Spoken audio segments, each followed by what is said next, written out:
kewenangan, bahkan bukan hanya berwenang membentuk tim audit forensik, memerintahkan dilakukan audit forensik, memanggil KPU, memanggil Bawaslu, termasuk tim ini bisa memanggil saudara Joko Widodo. Bahkan memberhentikan bisa. Apabila apa? Apabila ternyata dalam penyelidikan kecurangan pemilu ini ada indikasi melibatkan saudara Joko Widodo melalui cawe-cawe presiden, maka DPR harus manggil presiden. Ditanya di dalam sidang di depan DPR, "Hai presiden, kenapa Anda ikut cawe-cawe? Kenapa Anda ikut curang? Kenapa Anda perintahkan sistem IT KPU itu untuk pemenangan calon tertentu, misalkan temuannya demikian."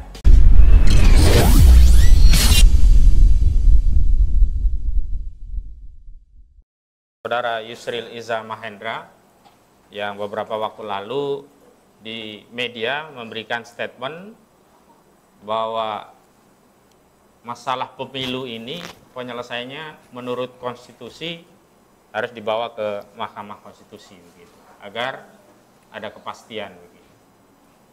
Nah, yang pertama saya ingin tegaskan bahwa dalam konteks hak angket itu ada dua materi muatan yang berbeda dan memang penyelesaiannya juga berbeda.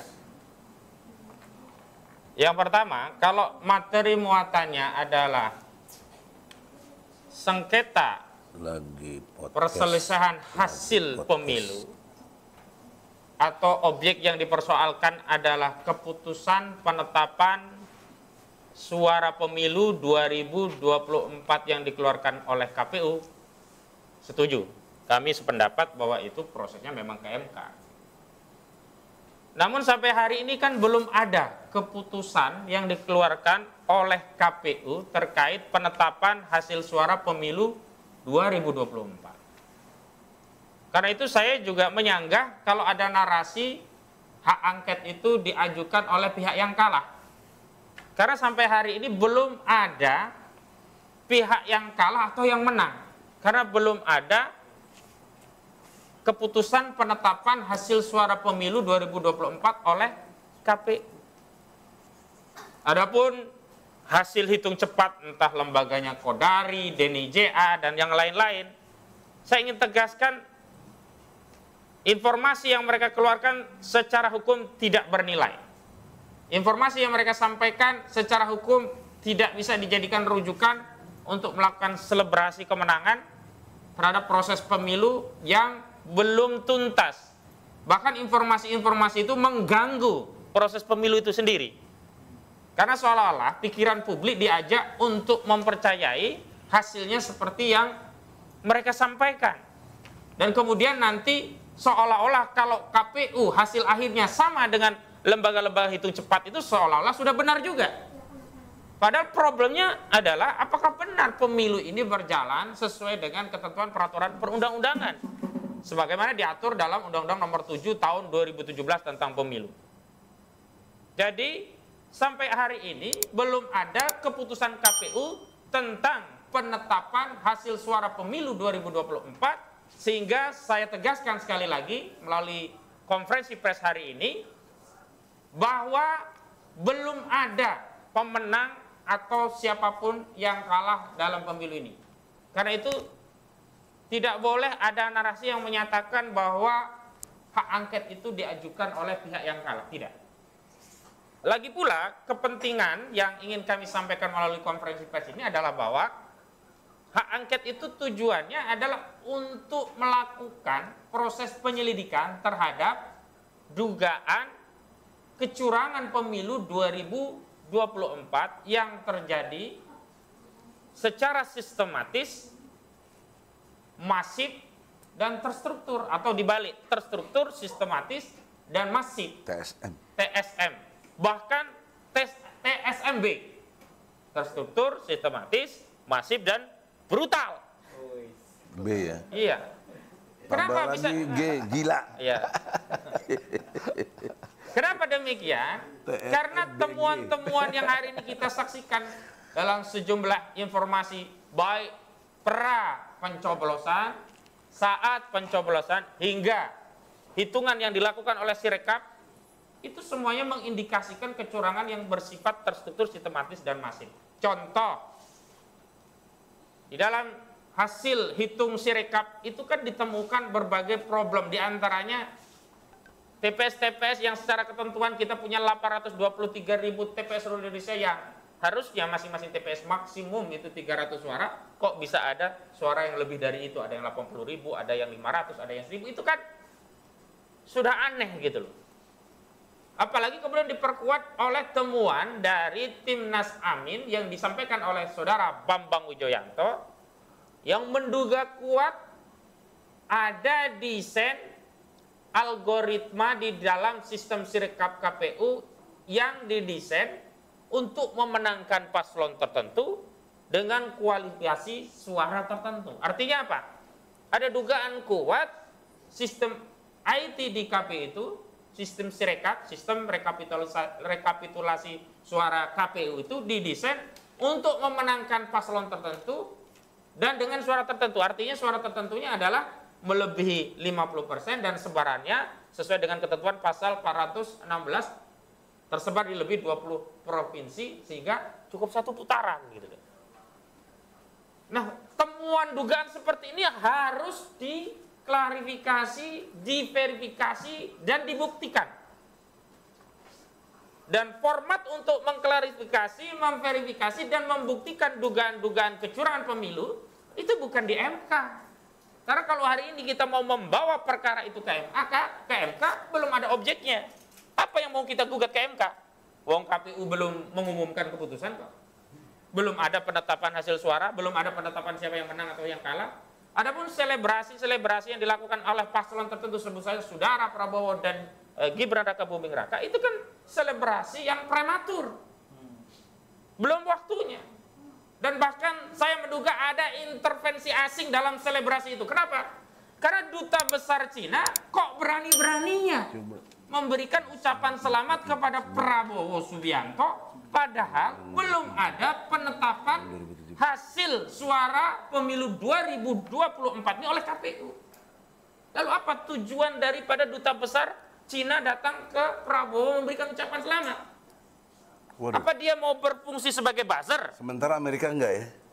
Kita kesampingkan yang lain lah, kita fokus Cina. Iya. Negara yang lain menghormati karena belum ada keputusan. Saya nggak mau juga nanti kita dianggap pro Amerika juga gitu Bang. Kita tidak pro kemanapun, tapi normatifnya sampai hari ini belum ada keputusan rekapitulasi hasil suara oleh KPU. Sehingga belum ada yang menang dan kalah. Bahkan ketika ada penetapan hasil suara pemilu 2024 oleh KPU itu pun belum menang. Kenapa? Masih bisa digugat. Walau kita tahu hasil gugatannya juga kita bisa takar kalau itu dibawa ke Mahkamah Konstitusi. Karena itu kami ya punya inisiatif memberikan dukungan kepada DPR agar apa?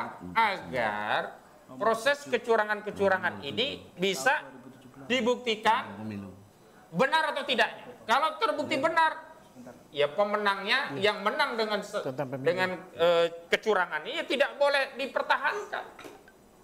Harus dibatalkan. Kalau tidak, ini akan membersihkan pemilu ini dari berbagai praduga. Artinya apa? Hasil pemilu menjadi legitimate. Kalau tidak ada proses kecurangan ini dibiarkan, maka apa? Akan ada praduga bahwa pemilu ini tidak legitimate dan ini juga berbahaya bagi pemenang. Seolah-olah dia menang karena kecurangan. Jadi ini ada kebaikan bagi semua calon, semua paslon. Kalau dia menang, berarti dia menang dengan menghilangkan berbagai praduga. Nah selanjutnya kenapa pilihan politik hak angket ini yang kami dorong? Terus terang saya sama Bang Egy tidak memilih, nanti Bang Egy bisa tambahkan, karena sudah punya pengalaman panjang di MK.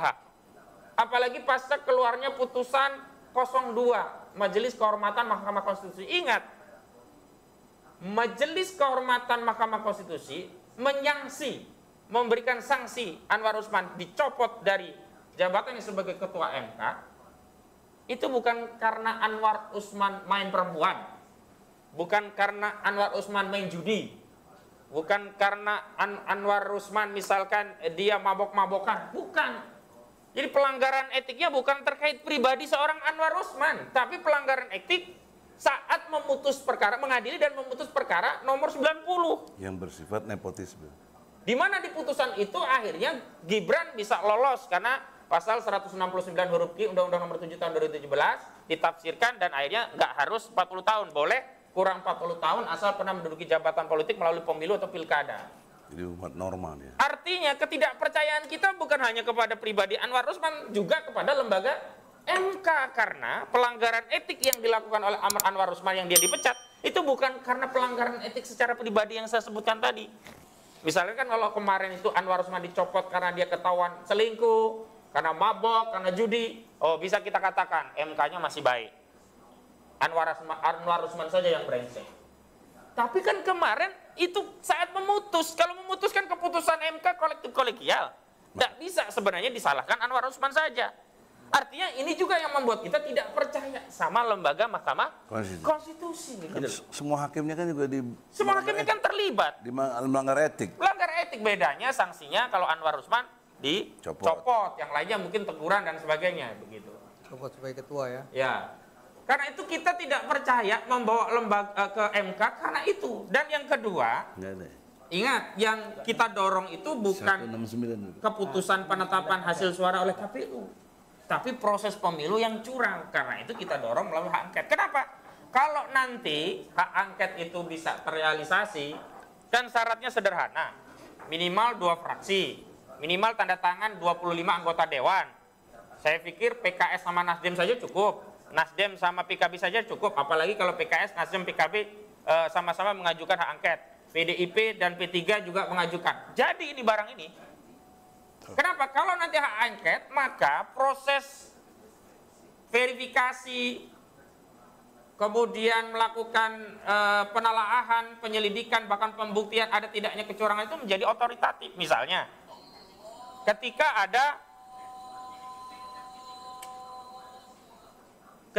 ada dugaan sistem Sirekap ini didesain dengan algoritma untuk memenangkan paslon tertentu dengan jumlah suara tertentu, Timnas Amin kan mengajukan permohonan untuk melakukan audit forensik kepada KPU dan Bawaslu.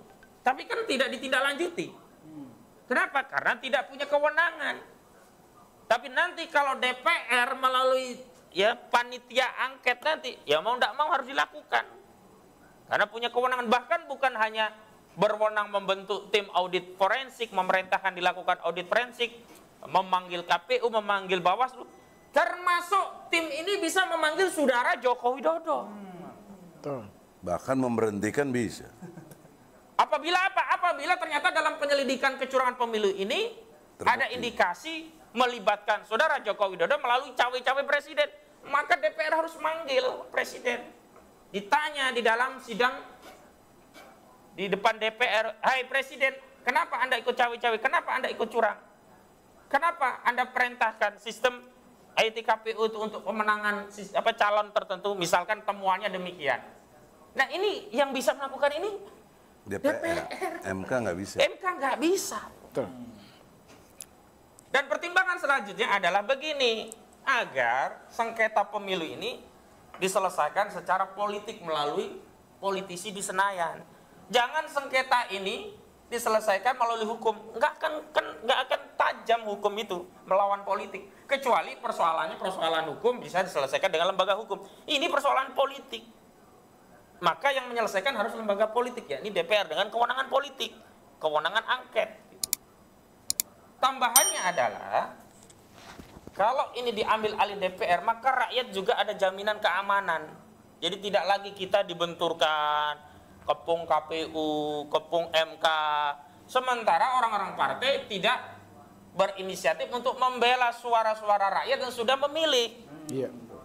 Padahal kan kalau ini berhasil, yang beruntung siapa? Yang lebih beruntung partai, karena mereka bisa menang gitu. Kalau merubah konstelasi kan mereka bisa menang. Nah, maka kita dorong partai ini yang punya kepentingan politik dan kekuasaan, dia harus berada di depan.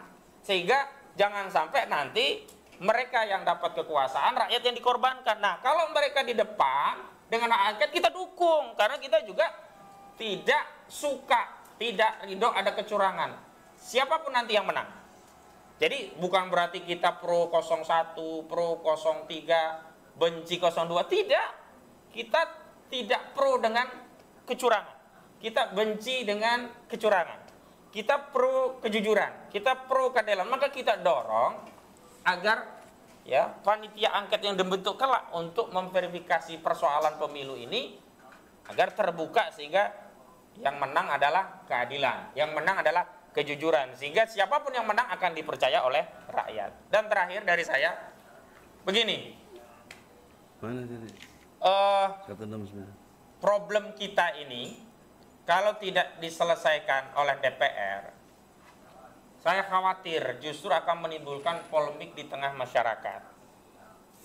Dan DPR punya kewenangan untuk itu. Hanya memang kita harapkan DPR bergerak cepat sebelum ada pengumuman penetapan hasil suara oleh KPU. Kalau mengikuti jadwal kan maksimum pengumuman penetapan KPU itu kan 35 hari sejak pencoblosan. Pencoblosan tanggal 14 Februari 2024. Berarti maksimum 19 Maret. Jadi kita harapkan masuk bulan Maret itu sudah masuk ini barang, sudah ada proses hak angket itu bergulir di DPR.